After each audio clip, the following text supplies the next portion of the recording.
சதீசர் தமிழ் வலைதள தொலைக்காட்சி நண்பர்கள் அனைவருக்கும் இனிய வணக்கங்கள். தற்சமயம் நாம் பார்க்க உள்ள பதிவு என்னவென்று சொன்னால், தமிழகத்தில் நீண்ட கால இடைவெளிக்கு பிறகு மீண்டும் ஒரு புதிய பொழுதுபோக்கு தொலைக்காட்சி ஒன்று உதயமாகி உள்ளதை தான் நாம் பார்க்கப்பட உள்ளோம். அந்த செய்தியைத்தான் நாம் இந்த தொகுப்பினூடாக உங்களுக்கு வழங்க உள்ளோம். அந்த தொலைக்காட்சியின் பெயர் என்று சொன்னால் ஜெம்பிரியோ மீடியா நிறுவனத்தாரால் தொடங்கப்பட்டுள்ளதுதான் பிரையோட் என்னும் ஒரு தொலைக்காட்சி தான். இவர்கள் முழுமையான பொழுதுபோக்கு தொலைக்காட்சியாக இந்த தொலைக்காட்சியை தமிழகத்தில் தொடங்க உள்ளனர். இது தொடர்பான அறிவிக்கையை கூட அவர்கள் இந்த ஆண்டின் தொடக்கத்தில் வெளியிட்டிருந்தார்கள்.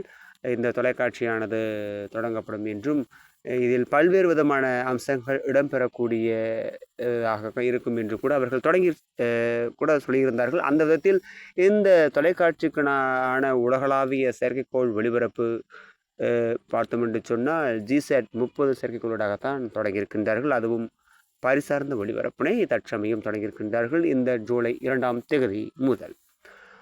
அந்த விதத்தில் இந்த தொலைக்காட்சியானது தற்சமம் பார்த்தோம் என்று சொன்னால் உயர்தர தொழில்நுட்பத்தில் வழங்கப்படவில்லை. மிகவும் எளிதொழில்நுட்பமான SD தொழில்நுட்பத்தில் தான் தொலைக்காட்சியான ஒளிபரப்பு தொடங்கப்பட்டிருக்கின்றது.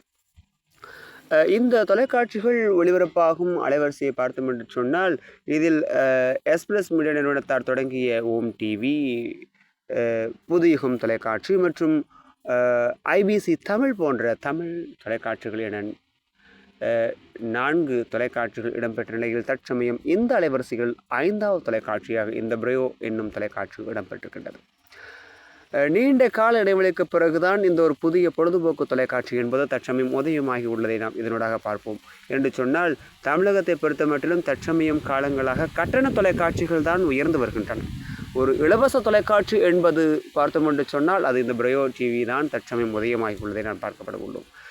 ஏனென்று சொன்னால் கட்டண தொலைக்காட்சிகள் அதிகம் தொடங்கப்பட்டு அவை கட்டண தொலைக்காட்சிகளாக தான் நம்மை வந்தடைகின்றது. அந்த விதத்தில் பார்த்தோம் என்று சொன்னால் இலவச தொலைக்காட்சியாக தொடங்கப்பட்ட தொலைக்காட்சி பிரையோ தொலைக்காட்சியை தான். இந்த தொலைக்காட்சியானது சென்னையினை தலைமையிடமாக கொண்டு இந்த தொலைக்காட்சி நிறுவனம் செயல்பட உள்ளது.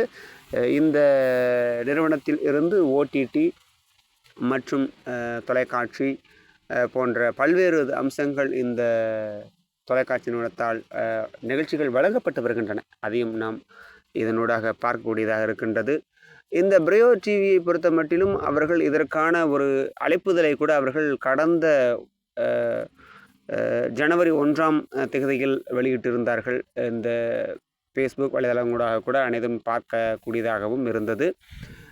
அந்த விதத்தில் இந்த தொலைக்காட்சிக்கான ஒளிபரப்பினை அவர்கள் இந்த ஜூலை 1ஆம் தேதி தொடங்கியிருக்கின்றார்கள். விரைவில் 24 மணி நேர ஒளிபரப்பு சேவைக்கான நிகழ்ச்சிகளை அவர்கள் தொடங்குவது வரும் விநாயகர் சதுர்த்தி போன்ற முக்கியமான நாளில் கூட இந்த நிகழ்ச்சிகளின் புதிய தொடக்கம் இருக்கலாம் என்பதை கூட நாம் இதனூடாக எதிர்பார்க்கின்றோம்.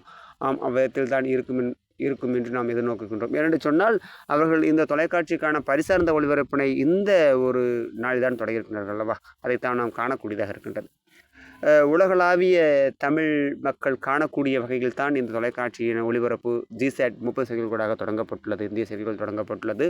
இந்த ஒளிபரப்பு சேவையானது பார்த்தோம் என்று சொன்னால் அனைத்து பகுதிகளிலும் கிடைக்கப்பெறுகிறது. குறைந்ததும் 6 அடி அல்லது அதற்கு அதிகமான டிஷ் ஆண்டனாவை இதற்கு பயன்படுத்தினாலே போதுமானதாக இருக்கும். எளிமையான சிக்னல் கிடைக்கும். இலங்கை, மலேசியா மற்றும் தமிழகம் மற்றும் இந்திய என அனைத்து பகுதிகளிலும் இந்த தொலைக்காட்சிக்கான ஒளிபரப்பு நீங்கள் காணக்கூடியதாக இருக்கின்றோம். இதற்கான முயற்சிகளை நீங்கள் காணலாம். விரைவில் இந்த தொலைக்காட்சிக்கான ஒளிபரப்பு அனைத்து கேபிள் டிவிகளிலும் மற்றும் கட்டண இடம்பெறலாம் என்று எதிர்நோக்கலாம். இவர்கள் எவ்விதமான நிகழ்ச்சிகளை வழங்க தயாராக காத்திருக்கின்றார்கள் என்பதை நாம் பொறுத்திருந்து பார்ப்போம்.